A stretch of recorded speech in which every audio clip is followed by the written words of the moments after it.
বিশ্ব রাজালয়ে বিশ্ব বীণা বাজিছে,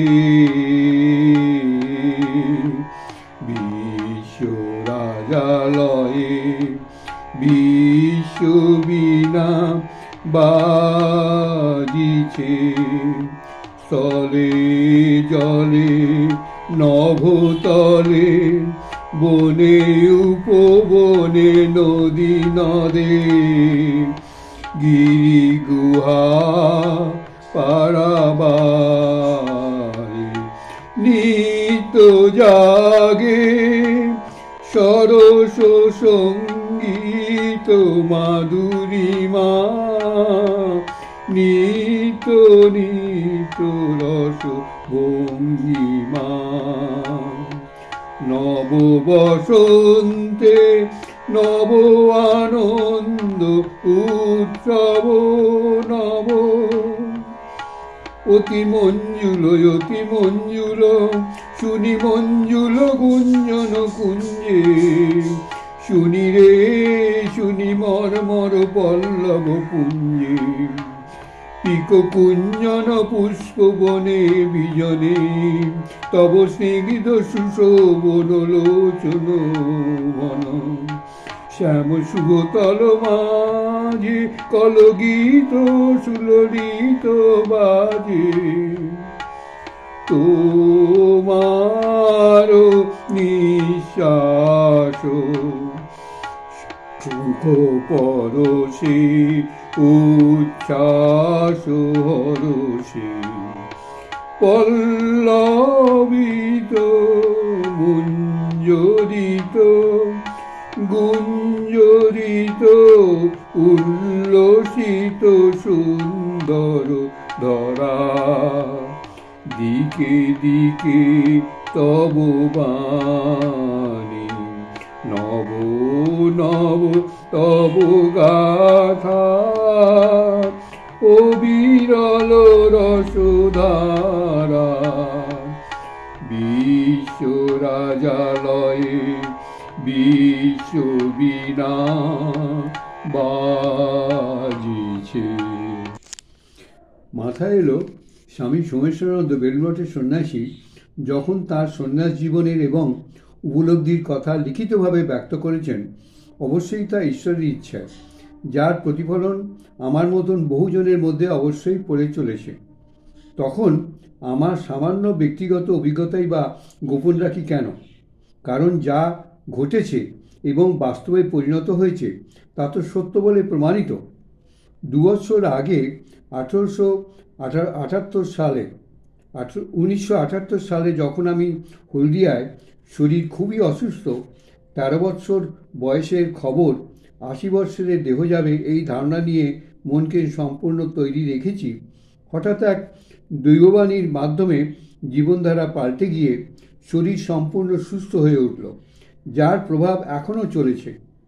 দৈববাণীর এতটুকু অবজ্ঞা করলে সঙ্গে সঙ্গেই তার দুর্ভোগ ভুগতে হয়, আবার সাবধান হই। তবু যখন 80 বৎসরেই দেহ যাবে এই ধারণায় বদ্ধমূল, এই 80 বৎসর সম্পূর্ণ হবার কয়েক মাস আগে থেকেই আর এক স্পষ্ট দৈববাণী, এখন আমার 81 চলছে, আরও এক স্পষ্ট দৈববাণী, আরও 2 বছর দেহে থাকতে হবে। শোনা পর্যন্ত বেশ খানিক অস্বস্তিতে, আবার কেন, কিসের জন্যে দৈববাণী? আমার তো মনের দিক দিয়ে তেমন কিছু বাসনা খুঁজে পাচ্ছি না। তখন আমি যে মহারাজের সঙ্গ করতাম তার উক্তির কথা মনে পড়ে গেল। মহারাজ বলতেন, বালাজি, আমার যা পাবার আমি সব পেয়ে গেছি, আমার ঘুঁটি পেকে গেছে ঠাকুরের কথায়, অর্থাৎ ঈশ্বর দর্শন হয়ে গেছে, তো আমার এই দেহের আর কোনো থাকার প্রয়োজন নেই। তবে এখন যে দেহেতে আছি সেটা ঈশ্বরের প্রয়োজনীয়তে উনি আমার দেহে রেখে দিয়েছেন। এখন বর্তমানের প্রতিবেদনে যোগান দেখে আমার মনে হচ্ছে স্বামীজির এই বার্তা মাত্র কয়েকজনের কাছে, স্বামীজির বার্তা মানে স্বামীজির ওই আমি যেটা স্বামীজির পড়ছি আর কি, স্বামীজির বার্তা এই মাত্র কয়েকজনের কাছে পৌঁছে দেওয়ার জন্যই বোধহয় তাঁর এই ব্যবস্থা। যেমন রামের সেতু বাঁধবার জন্য কাঠবেড়ালির উদ্যোগের কথা আমরা শুনতে পাই।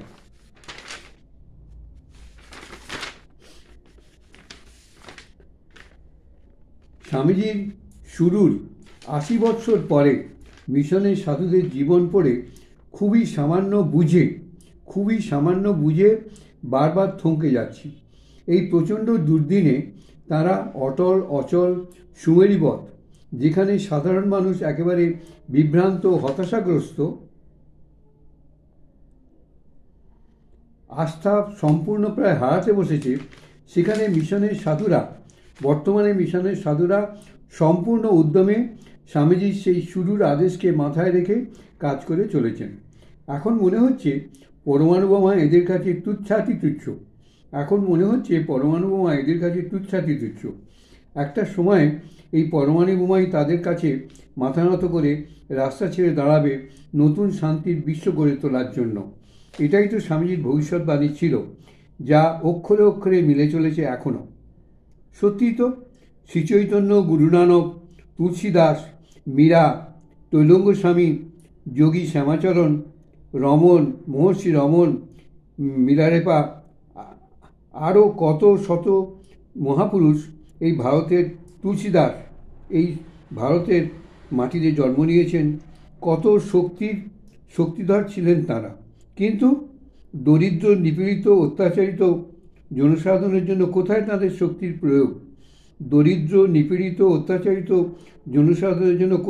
শক্তির প্রয়োগ? হাজার বছর ধরে ভারত তো পরাধীনই ছিল। শ্রীরামকৃষ্ণ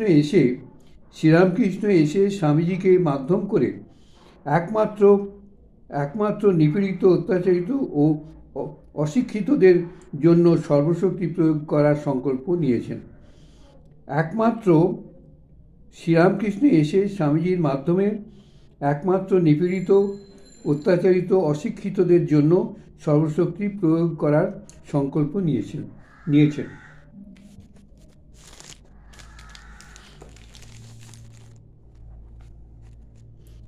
এবার আমি স্বামী সোমেশ্বরানন্দ বেলমঠের সন্ন্যাসীর অভিজ্ঞতার কথা আমি পড়ে শোনাচ্ছি। ধর্মটা হয়ে উঠেছে জীবনের অঙ্গ। লক্ষ্য করছি যে সাধন ভজনে যতই আনন্দ পাচ্ছি, আচার অনুষ্ঠান যেন ততই গৌণ হয়ে পড়ছে। আমার ঘরে আজ ঠাকুর, মা, স্বামীজির ফটো নেই। বড়ই বিস্ময়কর। তাঁদের ফটো নেই, কিন্তু মনে হয় তারা আমার আরও কাছে রয়েছেন। একটু সচেতন হলেই এমন অনুভব হয়। ঠাকুর আমার কাছে শ্রীরামকৃষ্ণ নন, গদাধর চট্টোপাধ্যায় নন, তিনি যেন অসীম অনন্ত সত্তায় সর্বত্র রয়েছেন। ঠাকুর ও মা সম্বন্ধে এমন এক অনুভূতি আমার মনে ওঠে, নিজেই ওঠে স্বতঃস্ফূর্ত হয়ে। এমন চিন্তা না করলেও ওঠে, অনুভব হয়ে ছুঁয়ে যায় আমাকে। তৈলঙ্গ স্বামী সারাক্ষণ ব্রহ্মচেতনায় থেকেও মন্দিরে কালীমূর্তির সামনে ভক্তকে দীক্ষা দিয়েছেন। শঙ্করাচার্য শক্তিকে মায়া বললেও দেবদেবীর স্তোত্র রচনা করেছেন। অপূর্ব সমন্বয়ের ছবি দেখা যায় তাঁদের মধ্যে, কিন্তু আমার মধ্যে এই সমন্বয় নেই। এখন অসীম নির্গুণ নিরাকারের প্রতি আমার ঝোঁক। আমার ঘরে তো ঠাকুর, মা, স্বামীজির ফটোই নেই। সার্বজনীন পূজা অনুষ্ঠানকে মনে করি সাধারণ মানুষের বিনোদন। গঙ্গা স্নানে আকর্ষণ নেই, তীর্থযাত্রায় আগ্রহবোধ করি না। সব পথই সাধককে নিয়ে যায় মুক্তির দিকে। কিন্তু তুমি সমাজে রয়েছ। আমাকে গোকুলানন্দ মহারাজ এই কথাগুলো শোনাচ্ছেন। সব পথই সাধককে নিয়ে যায় মুক্তির দিকে, কিন্তু তুমি সমাজে রয়েছ। অনেকেই তোমাকে দেখে শিখতে চেষ্টা করবে, তোমাকে রোল মডেল হিসেবে নেবে। তাদের কথা মনে রেখে আচার অনুষ্ঠানে শ্রদ্ধা দেখাও। ঘরে তোমার গুরুদেবের ফটো নেই, এটা তোমার পক্ষে ঠিক, কিন্তু সাধারণ মানুষ এতে বিভ্রান্ত হতে পারে। দেখুন, সাধারণ মানুষের ভাবকে নষ্ট করতে বারণ করছেন বেলমঠের আর একজন সন্ন্যাসী। ওনারই কলি, এটি সিনিয়র স্বামী গোকুলানন্দ। তোমাকে অনুসরণ করে তোমাকে রোল মডেল হিসেবে তারাও এটা করলে ক্ষতি হতে পারে। আমি কারো রোল মডেল হতে চাই না বললাম মহারাজকে। আমি চাই না কেউ আমার অনুসরণ করুক। সমাজ আমাকে ভালো কি মন্দ এটা জানতে আগ্রহী নেই। নিজের মতো করে বাঁচতে চাই, আর এটা করতে গিয়ে পরিণত যদি খারাপ হয় সেটা সহ্য করতে আমি রাজি আছি। গোকুলানন্দ বললেন, এখন তুমি যেভাবে চলছো সেভাবেই চলো, তবে আমার কথাগুলি শুনে নাও, ভবিষ্যতে কাজে লাগতে পারে। শেখার তো আর শেষ নেই। ঠাকুর বলতেন, সাধারণ মানুষ দুর্বল, চলতে গেলে তাদের লাঠির দরকার। গুজবে তারা আনন্দ পায়, 5 জনের সাহায্য নিয়ে তারা বাঁচতে চায়, এদের আমি গুরুত্ব দিই না। মহারাজ বললেন, মানে স্বামী গোকুলানন্দ বললেন, তাদের দুর্বলতা থেকে আজ তাদের কন্ডেম করছো। গোকুলানন্দ মহারাজ বললেন আমাকে, তাদের দুর্বলতা দেখে আজ তাদের কন্ডেম করছো, আধ্যাত্মিক পথে আরও এগোও, দেখবে যে তাদের দুর্বলতা দেখে তোমার মন করুণায় ভরে যাবে, ওদের সাহায্য করতে ইচ্ছা হবে। বুদ্ধ, যিশু, ঠাকুর সবারই মন ছিল করুণায় ভরা। জিজ্ঞেস করলাম, আপনার কি মনে হয় না মানুষ সবসময় অন্যের উপর নির্ভর করতে চায়? মুখে হম্বিতম্বি করলেও, দাদাগিরি করলেও তাদের অন্তর দুর্বলতায় ভরা। আর্থিক স্বাবলম্বন থাকলেও মানসিক স্বাবলম্বন অর্জনের চেষ্টা করে না। এভাবে ধর্মের নামেও তারা দুর্বলতাকে প্রাধান্য দেয়, নির্ভরশীলতাকে প্রশ্রয় দেয়। অনেকটা ঠিক বলেছ। যোগানন্দ বললেন, অনেকটা ঠিক বলেছ। দুর্বলতার জন্যই তারা অন্যের উপর নির্ভরশীল হতে চায়, আবার অন্যকে সমালোচনাও করে। এই জন্যই তো তাদের বলা হয় সাধারণ মানুষ, অসাধারণ তারা নয়। ধর্ম যে মুক্তির কথা বলে, সেই মুক্তির অর্থ সব রকম নির্ভরতাকে ত্যাগ করা। ধর্ম যে মুক্তির কথা বলে, সেই মুক্তির অর্থ সব রকম নির্ভরতাকে ত্যাগ করা। এ পর্যন্ত তোমার কথা ঠিক। আমরা যতক্ষণ না মুক্তি পাচ্ছি, মুক্ত হতে পারছি, ততক্ষণ আমাদেরও কম বেশি পরনির্ভরতা থাকবে। এই জন্যই তো মানুষ রোল মডেল খোঁজে, কারোর মধ্যে একটা আদর্শ দেখতে চায়। মনের গভীরে সে চায় মুক্ত হতে, পরনির্ভরতার লাঠিকে ফেলে দিয়ে নিজের শক্তি দাঁড়াতে চায়। তুমি সেইভাবে তোমার জীবন গঠন করো এবং মানুষকে দেখাও। তোমাকে দেখে স্বামীজি বলতেন, 10,000 লেকচার দেওয়ার চেয়ে একটা জীবন গঠন করো। একটা জীবন তুমি যদি দেখাতে পারো, সেটা 10,000 লেকচারের সমান হবে। তো তাই বলছেন যে তুমি তোমার নিজেকে জীবনকে গঠন করে মানুষের সামনে তুলে ধরো, তাহলেই মানুষ সেটা 10,000 লেকচারের সমান হবে।